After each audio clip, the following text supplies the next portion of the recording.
Glory Man United. Selamat datang di channel Update United. Kami akan memberikan informasi terupdate dari Manchester United khusus untuk Anda para pecinta Manchester United. Tapi sebelum itu jangan lupa klik like, subscribe dan juga share informasi ini kepada semua fans Manchester United di seluruh dunia. Dan berkumpullah di sini dan mari kita nikmati Glory Man United.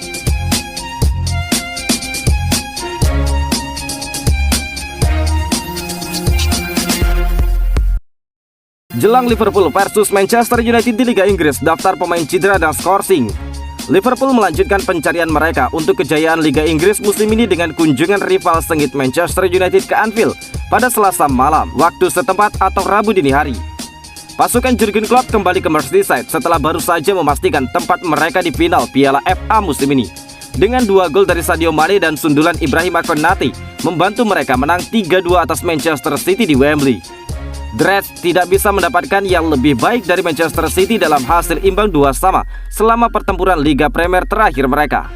Liverpool tetap 1 poin di belakang juara bertahan di urutan kedua sebagai hasilnya. Liverpool tidak memiliki pemain yang diskors untuk pertemuan dengan Manchester United dan dengan Diego Jota cukup fit untuk turun dari bangku cadangan pada hari Sabtu.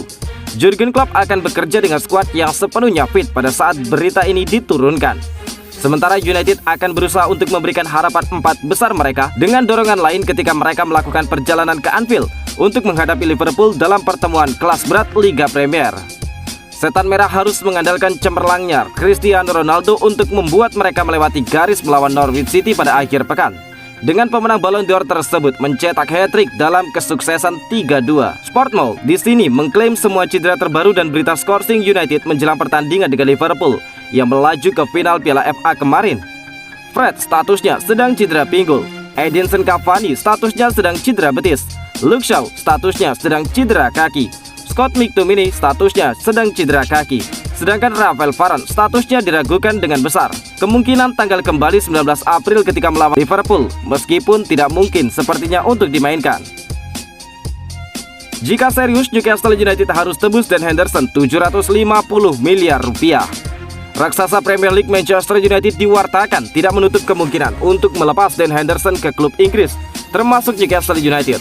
Namun United hanya akan melepas Dan Henderson dengan harga 750 miliar rupiah.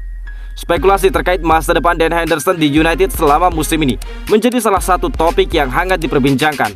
Pasalnya Henderson yang kecewa dengan menit bermainnya di Old Trafford ingin bergabung dengan tim lain. Pada jendela transfer musim dingin di awal tahun 2022 yang lalu, Newcastle sebenarnya sempat mengajukan tawaran kepada United. Namun proposal yang diajukan oleh The Toon Army mendapatkan penolakan dari Setan Merah. Meski demikian, Newcastle dikabarkan belum menyerah dan akan kembali berusaha mendatangkan sang pemain pada musim panas mendatang. Dilansir dari Daily Star, sikap United dikabarkan mulai melunak. The Red Devils diklaim sudah memberikan lampu hijau untuk melepas Dan Henderson ke klub Inggris lainnya termasuk Newcastle. Namun United hanya akan melepas sang kiper tidak kurang dari 40 juta pounds atau setara dengan 750 miliar rupiah.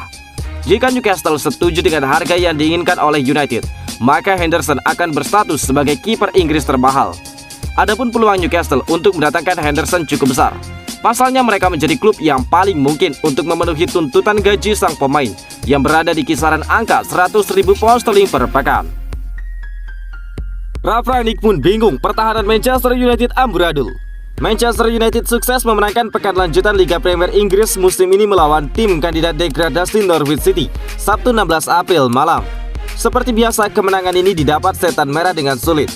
Pertahanan Manchester United kembali diperbincangkan, terutama aksi sang kapten Harry Maguire. Ralf Rangnick mengakui dia sendiri bingung kenapa pertahanan timnya begitu berantakan. Bahkan mungkin cuma Manchester United yang punya pertahanan seburuk ini di Premier League.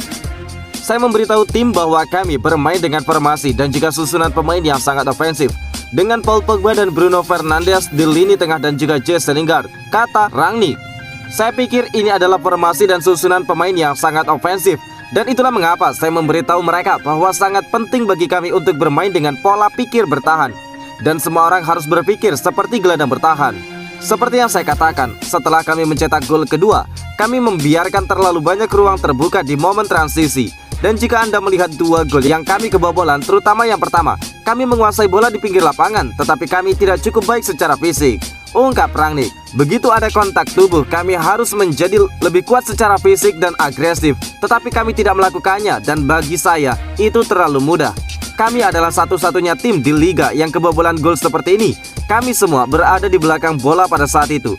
Jadi ini bukan masalah disiplin taktis. Ini pertanyaan tentang bagaimana fisik kami bertahan di saat-saat seperti ini. Ungkap Ralf Rangnick menambahkan. Masuk 4 besar merupakan target paling realistis untuk Manchester United musim ini. Mereka cukup diselamatkan tren buruk yang dialami Arsenal hingga Tottenham Hotspur. Kini United berada di peringkat 5 klasmen dengan 54 poin atau selisih 3 poin dari posisi 4 yang masih menjadi milik Spurs. Alvaro Fernandes mencari peluang masuk ke skuad utama Manchester United sebelum musim berakhir karena Luke Shaw cedera. Laporan dari The Telegraph, Manchester United menghadapi cedera yang dialami Luke Shaw yang bisa membuatnya absen hingga sisa musim ini. Luke Shaw telah menjalani operasi untuk memperbaiki ketidaknyamanan di kakinya, termasuk melepas sekrup logam yang dimasukkan pada tahun 2015. Alex Telles adalah orang yang memegang komando di posisi bek kiri saat ini, tetapi sulit untuk mengatakan bahwa penampilannya memiliki kualitas yang menonjol belakangan ini. Baik dia dan juga Luke Shaw cukup tidak mengesankan. Diego Dalot bisa bermain di bek kiri seperti yang dilakukan untuk AC Milan dengan status pinjaman, tetapi dia mungkin dibutuhkan di posisi sebelah kanan. United menggebrak Akademi Real Madrid untuk mengontrak Alvaro Fernandes pada musim panas 2020. Saat itu dia baru berusia 17 tahun. Fernandes sekarang berusia 19 tahun dan siap untuk bermain. Dia langsung membuat kesan di United dengan mencetak gol dalam pertandingan U18 pertamanya dari bek kiri dan segera dipromosikan ke U23. Musim ini Fernandes telah mendapatkan lebih banyak pengalaman untuk tim U23, bermain di UEFA Youth League dan juga EFL Trophy. Sifat terbaik anak muda ini adalah terbiasa bermain menyerang meski melalui sisi bek sayap. Ambisinya ke depan membuatnya menjadi pemain yang menarik untuk ditonton. Fernandes telah berhasil memberikan 8 assist. Di antara pemain di level U23, hanya Solskjaer Retire dengan 10 kali yang berhasil mencetak lebih banyak assist. Dia juga telah mampu mencetak 4 gol dan telah dipanggil ke dalam skuad Spanyol U19. Dengan promosi Anthony Elanga dan juga Hannibal Mejbri bergabung dengan pelatihan tim utama secara teratur, Fernandes mungkin layak mendapatkan kesempatan untuk bergabung dengan tim utama. Chelsea lolos ke final Piala FA Cup, jadwal laga versus Manchester United resmi dimajukan. Duel akbar Premier League yang mempertemukan Manchester United versus Chelsea mengalami perubahan jadwal menyusul kesuksesan The Blues melaju ke final FA Cup. Berkat hasil ini Chelsea pun berhak melaju ke partai final untuk menantang Liverpool yang sehari sebelumnya berhasil mengandaskan Manchester City. Rencananya partai puncak ini akan kembali dihelat di Wembley pada Sabtu 14 Mei 2022 mendatang. Akibatnya duel Manchester United versus Chelsea pun mengalami perubahan jadwal. Sejatinya United dijadwalkan menjamu Chelsea di Old Trafford pada 15 Mei 2022 mendatang, atau sehari setelah partai final FA Cup. Kini Premier League mengkonfirmasi bahwa jadwal duel Manchester United versus Chelsea ini dimajukan menjadi pada Jumat 29 April dini hari waktu Indonesia bagian Barat mendatang. Akibat adanya perubahan ini, Manchester United kini akan menjalani 3 partai berat secara beruntun, diawali dengan lawatan ke markas Liverpool pada tengah pekan besok. Kemudian Manchester United akan berhadapan dengan Arsenal dan selanjutnya baru bertemu dengan Chelsea.